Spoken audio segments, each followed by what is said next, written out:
In the first 6 months of 2026, Dodge sold 534 electric Chargers in the entire United States, down from 299 a year earlier.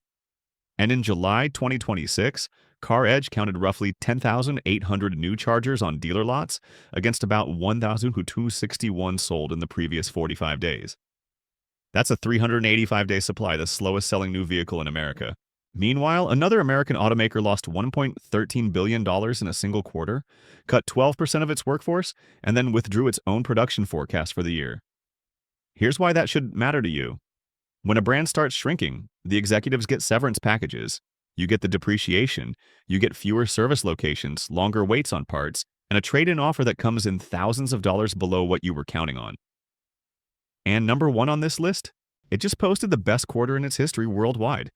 In America, its sales fell about 20%. If you want honest warnings about the vehicles that could quietly cost you money, subscribe to the channel. We look past the commercials and follow what's actually happening on dealer lots, in factories, and in quarterly filings. Number 4, Dodge. For decades, Dodge was the brand that sold horsepower to regular people. Chargers, Challengers, Hemi V8s, a Durango that could tow your boat and embarrass a sports car at a stoplight. It was loud, affordable, and recognizable from a block away. Now look at the numbers. In the second quarter of 2026, Dodge's U.S. sales fell 15% from the same period in 2025, even though parent company Stellantis grew 6% overall. The brand sold close to 596,000 vehicles in the United States back in 2013. It has since lost more than 80% of that volume. The Hornet compact SUV, which was supposed to bring in younger buyers, dropped 54% in 2025 and was pulled from the market in January 2026. And the electric Charger Daytona fell 88% in the first half of this year. Here's what caused it. Dodge bet a muscle car brand on an electric muscle car, and its own customers didn't follow. When the gas-powered Charger finally arrived, it came with a twin-turbo 6-cylinder instead of the V8 loyalists wanted, at prices starting near $52,000. Gas Charger sales are climbing fast now, up 181% in the first half. But the brand is essentially down to an aging Durango and a Charger still searching for its audience. What does that mean for you? A 385-day supply gives you enormous negotiating leverage, and you should use it. But understand what those discounts signal. Heavy incentives on a slow seller usually push used values down 2 and 3 years later, and that's the money you lose at trade-in.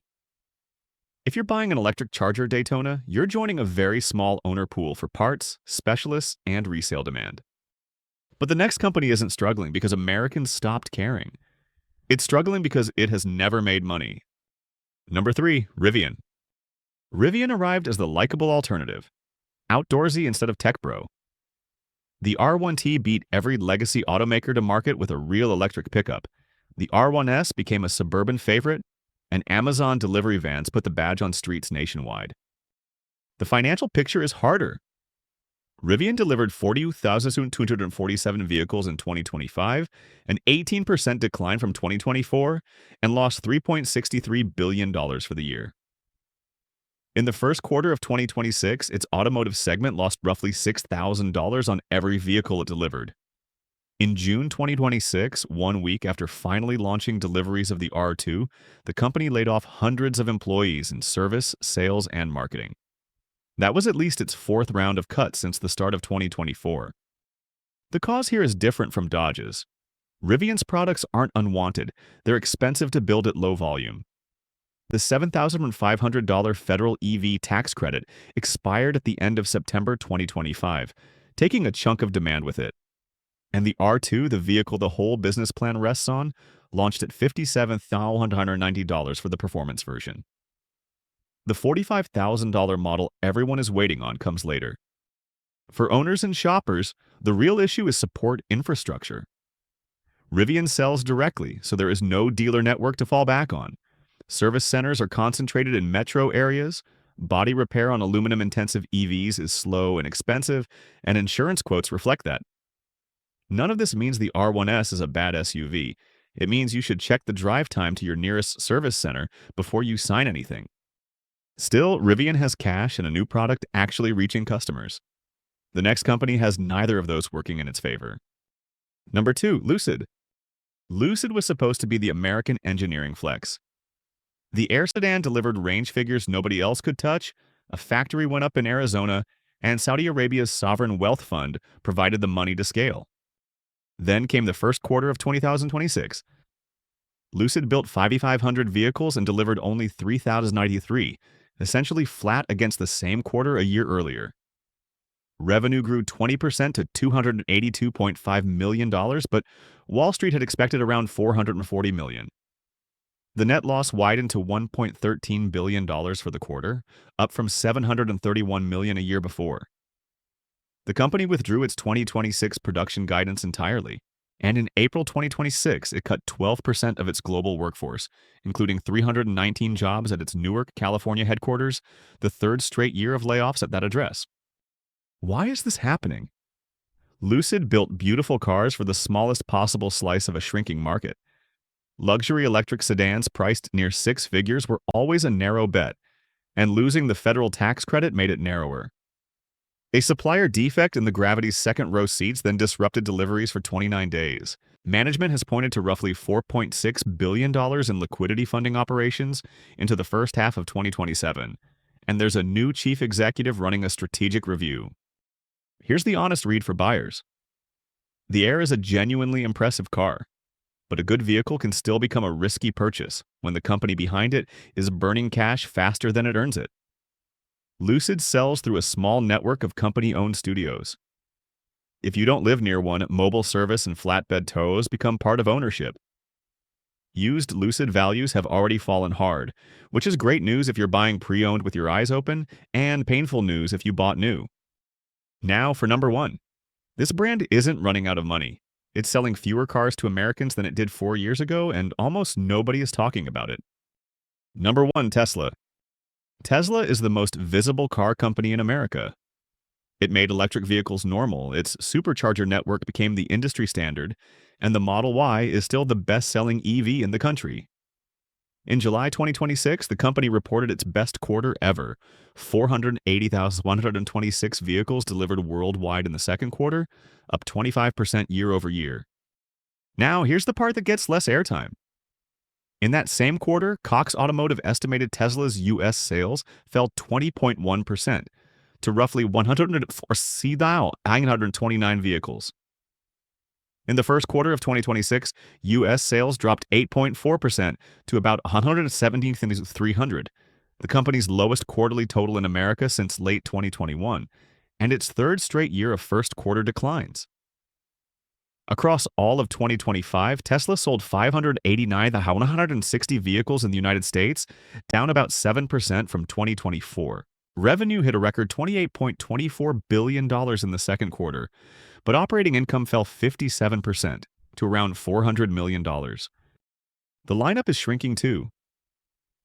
The Model 3 and Model Y accounted for 467,762 of those 480,126 deliveries, about 97% of the total.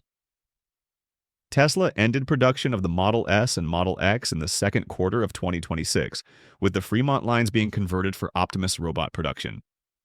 Cybertruck sales fell 48.1% in 2025 to 20,237 units, against a vehicle Tesla once talked about building 250,000 of per year. So what caused this? Partly the end of the federal tax credit, partly real competition from GM's EV lineup to Hyundai and Kia, partly a brand that became politically polarizing in a way no automaker plans for. But the biggest factor is strategic. Tesla is repositioning itself around autonomy, robotaxis, and robotics. The U.S. car business is no longer where the company's attention is going, and the product plan shows it. For owners, this cuts both ways. Tesla is profitable, cash-rich, and in no danger of disappearing. But if you're buying a Model S or Model X now, you're buying a discontinued vehicle, which affects resale, long-term software attention, and parts pricing years out. Cybertruck depreciation has been brutal, with IC cars projecting a 56.8% loss over 5 years against a pickup segment average near 33%. Tesla controls service, pricing, and software updates directly, so when it cuts new car prices, your used car's value moves that same week. This isn't a company collapsing. It's a car brand quietly getting smaller in its home market while the headlines celebrate everything else. So why is all of this happening at once? Start with money. The average new vehicle transaction price has been sitting near record levels. Interest rates on auto loans remain elevated, and loan terms have stretched to 72 and 84 months just to keep payments manageable. That combination pushed millions of Americans out of the new car market and pushed the rest toward used vehicles. Then there's the electrification whiplash. Automakers spent years and billions retooling for EVs based on federal incentives and emissions rules. The $7,500 tax credit ended in September 2025. An EV share of the U.S. market dropped from 10.5% in the third quarter of 2025 to 5.8% in the fourth. Companies that bet hardest on electrification took the hardest hit, which is why Dodge, Rivian, Lucid, and Tesla all show up here for different reasons. Add competition. Toyota, Honda, Hyundai, and Kia went hard at hybrids and affordable models, while Detroit chased trucks and premium trims. Add the disappearance of the entry-level American sedan, brand overlap inside big automotive groups where four badges chase the same buyer, and software that legacy engineering organizations were never built to deliver. Different companies, different mistakes, one shared environment. That's the honest version. So how do you protect yourself? 3 things. First, research the company, not just the car. Before you sign, spend 20 minutes looking at the brand's US sales trend over the last 3 years, what new models are actually confirmed for the next 3, and whether the factory building your vehicle is adding shifts or cutting them. That information is public, and it tells you more about your resale value than any review does. Second, check your service reality. Count the authorized dealerships or service centers within a reasonable drive of your home, and check whether that number has been growing or shrinking. Call one and ask about the current wait for a warranty appointment and how long common parts take to arrive.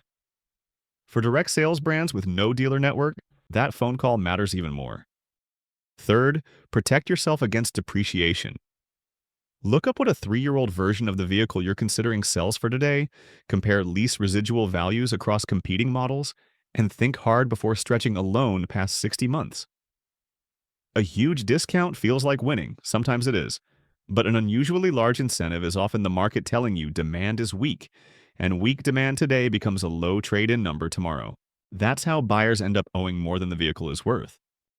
The car in your driveway isn't just transportation. It's probably the second largest purchase you'll ever make, and thousands of dollars of your money are sitting in it right now. A vehicle can be mechanically excellent while the company behind it is commercially weak, and those are 2 completely separate questions.